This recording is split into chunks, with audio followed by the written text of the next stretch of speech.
हम तभी आगे निकलेंगे जब हमारे शहर स्मार्ट होंगे, फास्ट होंगे, एफिशिएंट होंगे। इसलिए आज मॉडर्न इंफ्रा के लिए प्रोजेक्ट पूरे कराने पर हमारा इतना जोर है। आज आरवी रोड से बोम्मा संद्रा तक येलो लाइन शुरू हुई है। ये बेंगलुरु के कई अहम एरियाज को आपस में कनेक्ट करेगी। बसवनगुड़ी से इलेक्ट्रॉनिक सिटी तक ये सफर में भी अब सब कम समय लगेगा। इससे लाखों लोगों के जीवन में ईज ऑफ लिविंग बढ़ेगी, ईज ऑफ वर्किंग बढ़ेगी। साथियों, आज येलो लाइन के लोकार्पण के साथ ही हमने फेज 3 यानी ऑरेंज लाइन का भी शिलान्यास किया है। जब ये लाइन शुरू होगी तो येलो लाइन के साथ मिलकर डेली 25 लाख पैसेंजर्स को फैसिलिटेट करेगी। 25 लाख पैसेंजर। ये बेंगलुरु के ट्रांसपोर्ट सिस्टम को एक नई ताकत देगी, एक नई ऊंचाई देगी। साथियों, बेंगलुरु मेट्रो ने देश को पब्लिक इंफ्रास्ट्रक्चर डेवलपमेंट का एक नया मॉडल भी दिया है। बेंगलुरु मेट्रो कई अहम स्टेशनों के लिए इंफोसिस फाउंडेशन, बायोकॉन और डेल्टा इलेक्ट्रॉनिक जैसी कंपनियों ने पार्ट फंडिंग की है। सीएसआर के इस्तेमाल का ये मॉडल एक बड़ी प्रेरणा है। मैं इस अभिनव प्रयास के लिए कॉरपोरेट सेक्टर को बहुत बहुत बधाई देता हूं। साथियों, आज भारत दुनिया की फास्टेस्ट ग्रोइंग मेजर इकोनॉमी है। पिछले 11 इयर्स में हमारी इकोनॉमी 10वें नंबर से टॉप 5 में पहुंच गई। हम बहुत तेजी से टॉप 3 इकोनॉमी बनने की ओर आगे बढ़ रहे हैं। ये स्पीड हमें कैसे मिली है? ये स्पीड हमें रिफॉर्म, परफॉर्म, ट्रांसफॉर्म की स्पिरिट से मिली है। ये स्पीड हमें साफ नीयत और ईमानदार प्रयासों से मिली है। आप याद करिए, 2014 में मेट्रो सिर्फ 5 शहरों तक सीमित थी, 5 सिटीज। अब 24 सिटीज में 1000 किलोमीटर से ज्यादा मेट्रो नेटवर्क है। भारत अब दुनिया का तीसरा सबसे बड़ा मेट्रो नेटवर्क वाला देश बन गया है। 2014 से पहले लगभग 20,000 किलोमीटर रेल रूट का इलेक्ट्रिफिकेशन हुआ था। यानी देश आजाद होने से 2014 तक हमने पिछले 11 इयर्स में ही 40,000 किलोमीटर से अधिक रेल रूट पर इलेक्ट्रिफिकेशन किया है।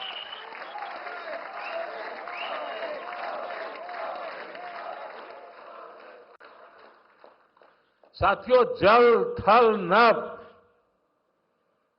कुछ भी अछूता नहीं रखा है।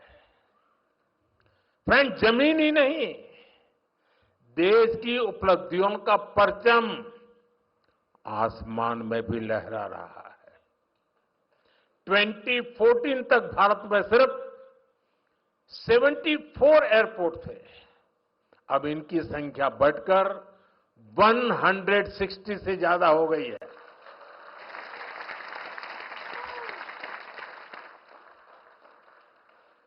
नभ्भि की सिद्धि थल की सिद्धि और जल की भी वाटरवेज का आंकड़ा भी उतना ही शानदार है। 2014 में सिर्फ 3 नेशनल वाटरवेज ऑपरेशनल थे।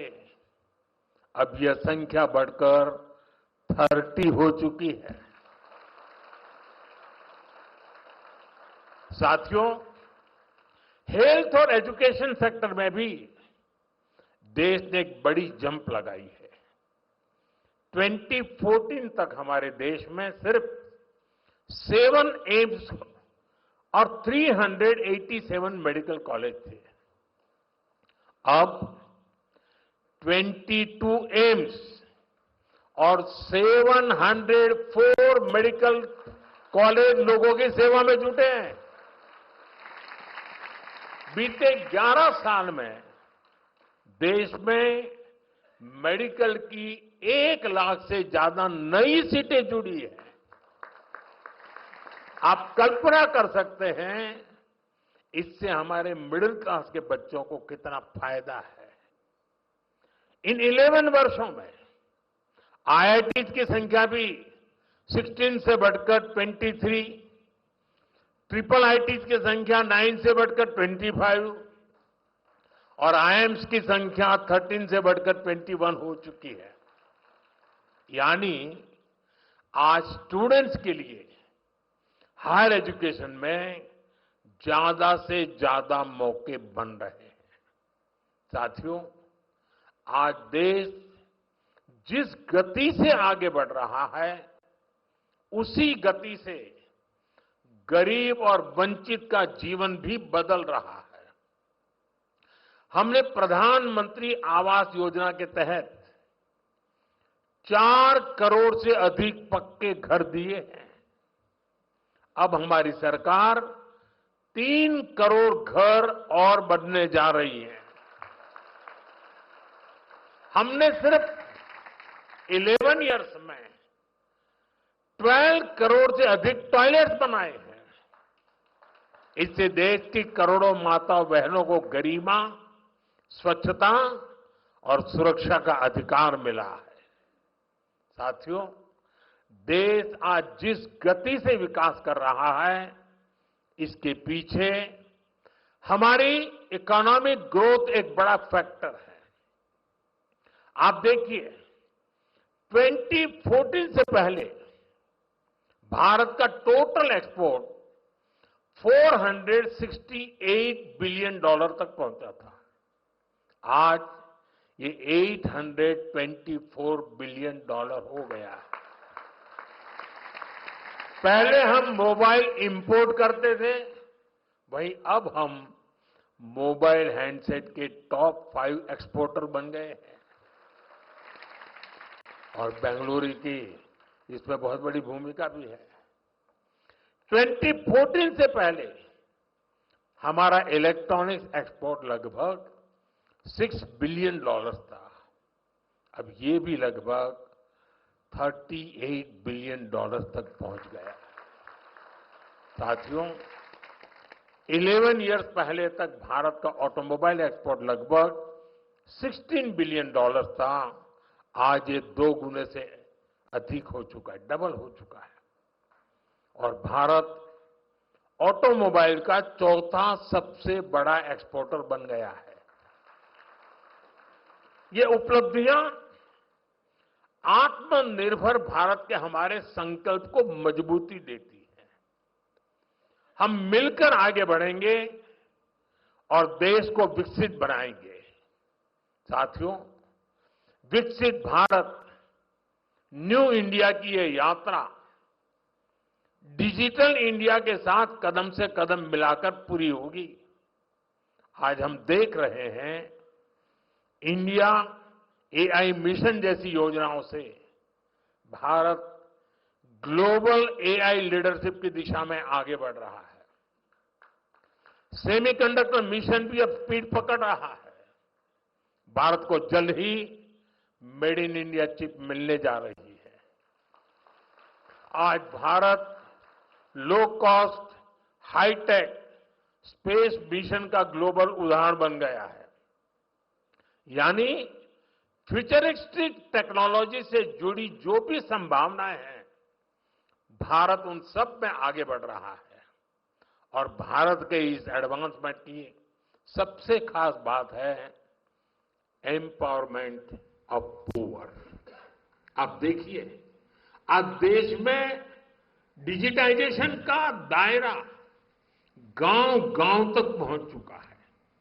यूपीआई के जरिए दुनिया का 50% से ज्यादा रियल टाइम ट्रांजैक्शन भारत में हो रहा है। दुनिया का 50%। टेक्नोलॉजी की मदद से हम सरकार और नागरिकों के बीच की दूरी कम कर रहे हैं। आज देश में 2200 से ज्यादा सरकारी सेवाएं मोबाइल पर उपलब्ध है। उमंग ऐप से आम नागरिक घर बैठे सरकारी काम निपटा रहा है।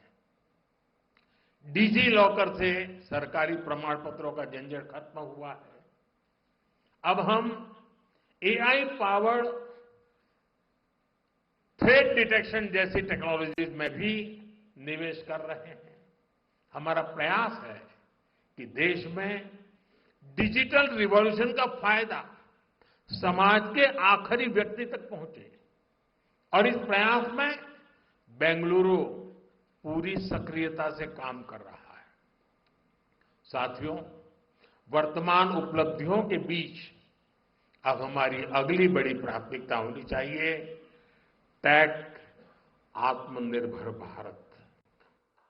इंडियन टेक कंपनियों ने पूरी दुनिया में अपनी छाप छोड़ी है।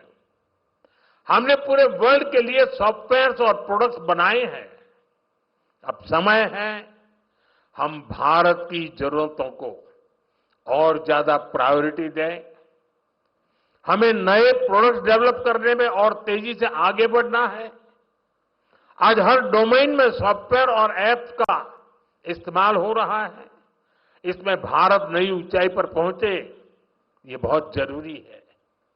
जो इमर्जिंग फील्ड्स है, हमें उनमें भी लीड लेने के लिए काम करना होगा। हमें मेक इन इंडिया में मैन्युफैक्चरिंग सेक्टर में भी बेंगलुरु और कर्नाटका की प्रेजेंस को और मजबूत करना है। और मेरा आग्रह है हमारे products zero defect, zero effect के स्टैंडर्ड पर टॉप क्वालिटी के होने चाहिए। यानी बिना डिफेक्ट वाले प्रोडक्ट हो और उन्हें बनाने का नेगेटिव इफेक्ट पर्यावरण पर भी न पड़े। मेरी अपेक्षा है कर्नाटका का टैलेंट आत्मनिर्भर भारत के इस विजन को लीड करे। साथियों, केंद्र सरकार हो या राज्य सरकार, हम सभी जनता की सेवा के लिए हैं। हमें देशवासियों की बेहतरी के लिए साथ मिलकर कदम उठाने हैं। इस दिशा में एक जो सबसे जरूरी जिम्मेदारी है वो है नए रिफॉर्म्स। बीते एक दशक में हमने लगातार रिफॉर्म्स को आगे बढ़ाया है। उदाहरण के तौर पर भारत सरकार ने कानूनों को डीक्रिमिनलाइज करने के लिए जन विश्वास बिल पास किया है और अब इसका जन विश्वास 2.0 भी पारित करने जा रहे हैं।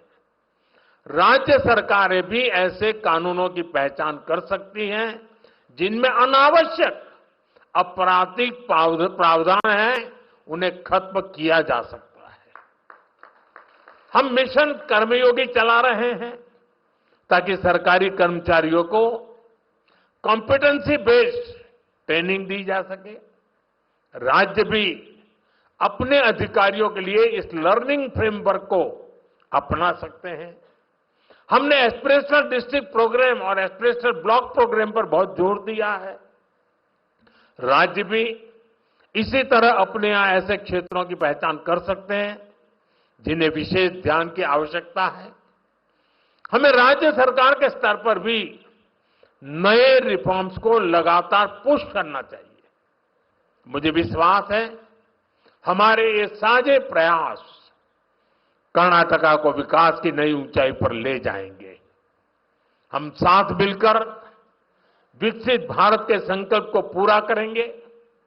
इसी भाव के साथ मैं एक बार फिर आप सभी को इन डेवलपमेंट प्रोजेक्ट की बहुत बहुत बधाई देता हूं। बहुत बहुत धन्यवाद।